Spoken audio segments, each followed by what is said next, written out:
ಆತ್ಮೀಯ H16 news ಅರ್ಥಾತ್ ಹೇ ಸೀತಾರಾಮಗೆ ಸ್ವಾಗತ. ನಾನು ನಿಮ್ಮ MI ಅಥವಾ ಮಲ್ಲಪ್ಪ ಜೋತಾವರ್. ವಿಶೇಷವಾಗಿ ಕೃಷಿ ಸಂಬಂಧಿಸಿದಂಗೆ ಒಂದಷ್ಟು ನಮ್ಮ ಕರ್ನಾಟಕ ಸರ್ಕಾರ ಅಡ್ವರ್ಟೈಸ್ಗಳನ್ನ ಹಾಕ್ಯಾರ. ನಾವು ಏನು ಮಾಡಿದ್ದೀವಿ ಮನೆ ಬಜೆಟ್ನಲ್ಲ, ನಮ್ಮ ಉದ್ದೇಶ ಏನದ, ನಾವು ರೈತರಿಗೆ ಎಷ್ಟು ಸಹಾಯ ಮಾಡ್ತಾಯಿದ್ದೀವಿ ಅನ್ನುವಂಥ ವಿಷಯಗಳ ಮೇಲೆ ಅವರೊಂದಿಷ್ಟು ಅಡ್ವರ್ಟೈಸ್ ಹಾಕಿದ್ದಾರೆ. ಅವು ಸ್ವಲ್ಪ ನೋಡಿಕೊಂಡು ಆಮೇಲೆ ನಾವು ಏನು ಮಾಡಬೇಕಾಗಿತ್ತು, ಇದು ಸರಿನಾ ತಪ್ಪ ಅಂತ ನೋಡೋಣ. ಅದು ನೋಡೋಣ ಅದ್ರ ಏನದ. ಈಗ ನಮ್ಮ ಸಿದ್ದರಾಮಯ್ಯನವರು ಮತ್ತು DK ಶಿವಕುಮಾರ್ ಅವರು ತಮ್ಮ ಫೋಟೋ ಹಾಕ್ಕೊಂಡು ಕರ್ನಾಟಕ ಸರ್ಕಾರ ಅಡ್ವರ್ಟೈಸ್ ಕೊಟ್ಟಿದ್ದಾರೆ. ಅಡ್ವರ್ಟೈಸ್ಗಳಲ್ಲಿ ಕೃಷಿಕರು ಇವನ್ನ ಮಾಡಿದ್ರೆ ಉದ್ಧಾರ ಆಗ್ತಾರೆ ಅನ್ನೋ ಏನೋ ಅವ್ರ ತಲೆಯಲ್ಲಿ ಅದು ಕಾಣ್ತದೆ. ಇರಲಿ ಅವ್ರ ಅಭಿಪ್ರಾಯ. ಈಗ ನೋಡೋಣ ಒಂದಾಗಿ ಡಿಜಿಟಲ್ ಕೃಷಿ ಸೇವಾ ಕೇಂದ್ರದ ಸ್ಥಾಪನೆ ಅಂತ. ಮೊದಲದಾಗೆ ಡಿಜಿಟಲ್ ಕೃಷಿ ಸೇವಾ ಕೇಂದ್ರ ಸ್ಥಾಪನೆ ಇದನ್ನು ಮಾಡ್ತಾಯಿದ್ದೀವಿ ಅಂತೇಳಿ. ಡಿಜಿಟಲ್ ಆಗಿ ಅಂದರೆ ಎಲ್ಲರಿಗೂ ಸಿಗುವಾಗ ಪ್ರತಿಯೊಬ್ಬರು ಮೂಡುತ್ತೈತೆ ಅನ್ನೋಂಥ ದೃಷ್ಟಿ ಇಟ್ಕೊಂಡು ಪ್ರಯತ್ನ ಮಾಡ್ತಾಯಿದ್ದಾರೆ. ಮಾಡಲಿ, ಅದರಿಂದ ಏನಾಗ್ಬೋದು, ಏನಾಗಲಿಕ್ಕಿಲ್ಲ, ಇನ್ನು ಸ್ಥಾಪನೆ ಮಾಡ್ತೀವಿ ಅಂತ ಹೇಳಿದಾರೆ, ಮಾಡ್ತಾರಂತ ತಿಳ್ಕೊಳ್ಳೋಣ ನಾವು. ಇನ್ನು ಎರಡನೇದಾಗೆ ತೊಗರಿ ಉತ್ಪಾದನೆಯಲ್ಲಿ ರಾಷ್ಟ್ರದಲ್ಲೇ ಮುಂಚೂಣಿ ರಾಜ್ಯವನ್ನಾಗಿಸಲು ಕ್ರಮ. ತೊಗರಿ ಉತ್ಪಾದನೆ ಮಾಡೋದು ನಾವು ಫಸ್ಟ್ ಆಗಬೇಕು. ಆ ದಿಶೆಯಲ್ಲಿ ನಾವು ಏನು ಮಾಡ್ಬೇಕಾಗೈತೆ, ದುಡ್ಡು ಏನು ಇಡಬೇಕಾಯ್ತು ಎಲ್ಲ ಕೊಟ್ಟಿವಿ, ಮಾಡ್ತೀವಿ ನಾವು ಅಂತ ಹೇಳಿದ್ದಾರೆ. ಮತ್ತು ನಿಜವಾಗ ತೊಗರಿ ಬೆಳೆಗೆ ಮಾರ್ಕೆಟ್ ಬೇಕಾಗ್ಯದ. ಜೊತೆಗೆ ತೊಗರಿ ಬೆಳೆ ರಾಷ್ಟ್ರದಲ್ಲೇ ಮುಂಚೂಣಿಗೆ ಬಂತಪ್ಪ ಅಂತಂದ್ರೆ ವಿಶೇಷವಾಗಿ ಅದರಿಂದ ರೈತರ ಲಾಭ ಆಗ್ತದೆ. ಅದರಲ್ಲೂ ಕಲ್ಯಾಣ ಕರ್ನಾಟಕ ಅಂದರೆ ಕಲಬುರಗಿ ಸುತ್ತಮುತ್ತ ಜಿಲ್ಲೆಗಳಿಗೆ ಹೆಚ್ಚು ಹೆಲ್ಪ್ ಆಗ್ತದೆ ತೊಗರಿ ಬೆಳೆಯೋದ್ರಿಂದ ಅಂತೇಳಿ. ಇದು ಅಡ್ಡಿ ಇಲ್ಲ. ಜೊಯ್ಡಾ ತಾಲೂಕನ್ನು ರಾಜ್ಯದ ಪ್ರಥಮ ಸಾವಯವ ತಾಲೂಕನ್ನಾಗಿ ಪರಿವರ್ತಿಸಲಾಗುವುದು. ಜೊಯ್ಡಾ ತಾಲೂಕು ವಿಶೇಷವಾಗಿ ಇದು ಮಲೆನಾಡು ಏರಿಯಾ ಇರೋದ್ರಿಂದ ಸಹಜವಾಗಿ ಸಾವಯವ ಕೃಷಿ ಮಾಡಲಿಕ್ಕೆ ಸಾಧ್ಯತೆ. ನೀರಿನ ಪ್ರಾಬ್ಲಮ್ ಇಲ್ಲಲ್ಲೇ. ಹೀಗಾಗಿ ಈ ಒಂದು ಅರಣ್ಯ ಮತ್ತು ಕೃಷಿ ಭೂಮಿ ಮಧ್ಯದಲ್ಲಿ ಬರುತ್ತಿರುವುದರಿಂದಾಗಿ ಮಲೆನಾಡು ಇರುವುದರಿಂದಾಗಿ ಅಲ್ಲಿ ಸಾವಯವ ಕೃಷಿ ಮಾಡೋದಕ್ಕೆ ಸ್ವಲ್ಪ ಅವಕಾಶಗಳು ಹೆಚ್ಚದ. ಅದು ಒಂದು ರೀತಿ ಹೌದಪ್ಪ, ಅಡ್ಡಿ ಇಲ್ಲ ಅನ್ನೋಂಗದ. ಇನ್ನು ರೈತ ಸಮೃದ್ಧಿ ಯೋಜನೆ ಅಡಿ ಸಮಗ್ರ ಕೃಷಿ ಪದ್ಧತಿ ಮಾದರಿ ಕ್ಷೇತ್ರಗಳನ್ನು ಅಭಿವೃದ್ಧಿಪಡಿಸಲಾಗ್ಬೋದು. ರೈತ ಸಮೃದ್ಧಿ ಯೋಜನೆ ಅಡಿ ಅಂತ ಒಂದು ಯೋಜನೆ ಮಾಡಿದರೆ, ಆ ಯೋಜನೆಯಲ್ಲೇ ಸಮಗ್ರ ಕೃಷಿ ಪದ್ಧತಿ ಮಾದರಿ ಕ್ಷೇತ್ರಗಳನ್ನು ಅಭಿವೃದ್ಧಿಪಡಿಸ್ತೀವಿ, ಇನ್ನಷ್ಟು ಹೆಚ್ಚು ಬೆಳೆಯೋಂಗೆ ಮಾಡ್ತೀವಿ ಎಲ್ಲರೂ ಅಂತ ಏನೋ ಗುರಿ ಇಟ್ಕೊಂಡಿದ್ದಾರೆ. ಆಗಲದು ಮಳೆಯಾಶ್ರಿತ ಪ್ರದೇಶದಲ್ಲಿ ಬೆಳೆಯುವ ಬೆಳೆಗಳ ಉತ್ಪಾದನೆ ಹೆಚ್ಚಿಸಲು ಕೃಷಿ ಭಾಗ್ಯ ಯೋಜನೆ ಮುಂದುವರಿಕೆ. ಕೃಷಿ ಭಾಗ್ಯ ಯೋಜನೆ ಕೊಡ್ತಾಯಿದ್ದೀವಿ. ಅದ್ರ ಮೂಲಕ ಈ ಮಳೆಯಾಶ್ರಿತ ಮಳೆ ಬರೋಲ್ಲಿ ಏನು ಬೆಳೆ ಬರ್ತಾವ ಅವುಗಳಿಗೆ ಹೆಚ್ಚು ಉತ್ಪಾದನೆ ಆಗಲಿ ಅಂತೇಳಿ ಪ್ರಯತ್ನ ಮಾಡ್ತಾಯಿದ್ದೀವಿ. ಮುಂದೆ 20 ಕೋಟಿ ರೂಪಾಯಿ ವೆಚ್ಚದಲ್ಲಿ ಸಾವಯವ ಮತ್ತು ಸಿರಿಧಾನ್ಯ ಹಬ್ಬ ಸ್ಥಾಪನೆ. ಸಾವಯವ ಮತ್ತು ಸಿರಿಧಾನ್ಯ ಹಬ್ಬ ಸ್ಥಾಪನೆ ಮಾಡ್ತೀವಿ 20 ಕೋಟಿ ರೂಪಾಯಿಗಳಲ್ಲಿ ಅಂತ ಹೇಳಿದಾರೆ. ಅಡ್ಡಿನೂ ಇಲ್ಲಪ್ಪ ಅನ್ನೋನು. ಇನ್ನು ಸಮಗ್ರ ಮಳೆಯಾಶ್ರಿತ ಕೃಷಿ ನೀತಿ ಅನುಷ್ಠಾನ. ಮಳೆಯಾಶ್ರಿತ ಈ ಏನು ಕೃಷಿ ಇರ್ತಿಲ್ಲ ಅದಕ್ಕೆ ಇನ್ನಷ್ಟು ನಾವು ಹೆಚ್ಚು ಹೆಲ್ಪ್ ಮಾಡ್ಬೇಕಂತ ವಿಚಾರ ಮಾಡಿವಿ.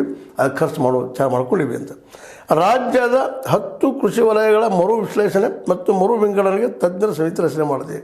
10 ಕ್ಷೇತ್ರಗಳೆಲ್ಲ ಅವುಗಳ ಏನು ಬೆಳಿಬೇಕಾಗಿತ್ತು, ಏನು ಬೆಳೆದಿಲ್ಲ, ಮಣ್ಣಿನ ಬಗ್ಗೆ, ಇನ್ನುಳಿದ್ರ ಬಗ್ಗೆ ಅಭ್ಯಾಸ ಮಾಡಿ ಮತ್ತು ಮರು ವಿಂಗಡಣೆ ಮಾಡಿ ಅಲ್ಲಿ ಏನು ಬೆಳಿಬೇಕು ಸಾಧ್ಯ ಅದ್ರ ಬಗ್ಗೆ ನಾವು ಒಂದು ವಿಚಾರಕ್ಕೆ ಬರ್ತೀವಿ ಅಂತ.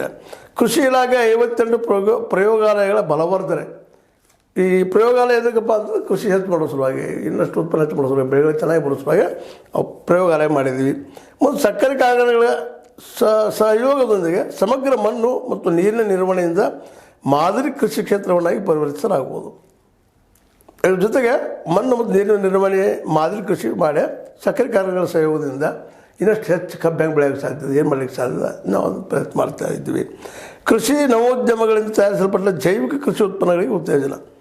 ಹೊಸದಾಗಿ ಉದ್ಯಮ ನಿರ್ಮಾಣ ಮಾಡಿ ಜೈವಿಕ ಸಹಜವಾಗಿ ಬೆಳೀತಿರುವಂಥದಕ್ಕೆ ಒಂದು ಸಹಜ ನೈಸರ್ಗಿಕ ಬೆಳವಣಿಗೆ ದೃಷ್ಟಿಕೊಂಡು ಆ ಜೈವಿಕ ಕೃಷಿ ಉತ್ಪನ್ನಗಳಿಗೆ ಉತ್ತೇಜನ ಕೊಡ್ತೀವಿ ಅಂತೇಳಿ ಇಲ್ಲೇ ಈ ಎಲ್ಲ ಘೋಷಣೆ ಮಾಡ್ಕೊಂಡಿದ್ದಾರೆ. ಹಿಂಗೆ ಮಾಡ್ತೀವಿ, ಕೃಷಿ ನಿಶ್ಚಿತವಾಗಿ ಇಲ್ಲೇ ಬೆಳೀತದೆ ಅಂತೇಳಿ.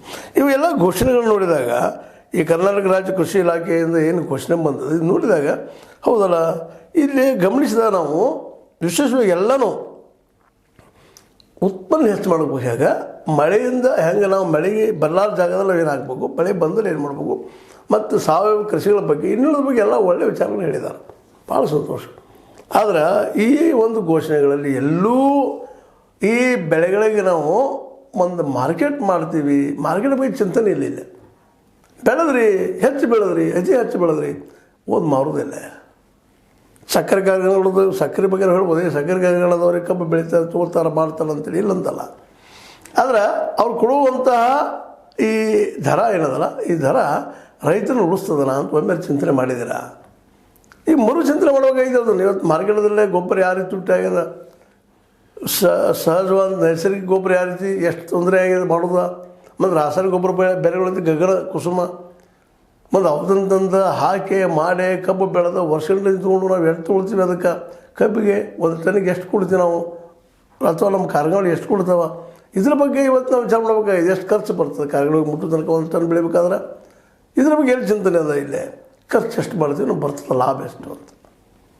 ಯಾಕಂದ್ರೆ ನಮಗೆ ಆ ಕಲ್ಪನೆ ಇಲ್ಲ ಅಂತಂದ್ರೆ ಕಬ್ಬು ಒಂದಲ್ಲ ಎಲ್ಲನೂ ಈ ಸಮಗ್ರ ಮಳೆ ಆಶ್ರಿತ ಕೃಷಿ ಅಲ್ಲಿ ಸ್ವಲ್ಪ ಬೆಳೆ ಬಂದರೆ ಏನೋ ಅನುಕೂಲ ಆಗ್ತದೆ ಅಂತ ಅದು ಅಡ್ಡಿ ಇಲ್ಲ.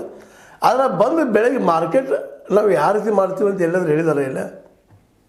ಒಂದಿಷ್ಟು ಏನಪ್ಪ ಅದರ ಕಾಳುಗಳು ಒಣಗಿದ್ರೆ ಒಂದು ಸ್ವಲ್ಪ ಭಾಳ ಸ್ವಲ್ಪ ಬರ್ತಾವೆ ಇಲ್ಲ ಅಂತಲ್ಲ. ಹಂಗಂತೇಳಿ ಭಾಳ ಆಹಾರ ಧಾನ್ಯಗಳು ವರ್ಷ ಇಡ್ಲಿಕ್ಕೆ ಆಗೋದಿಲ್ಲ.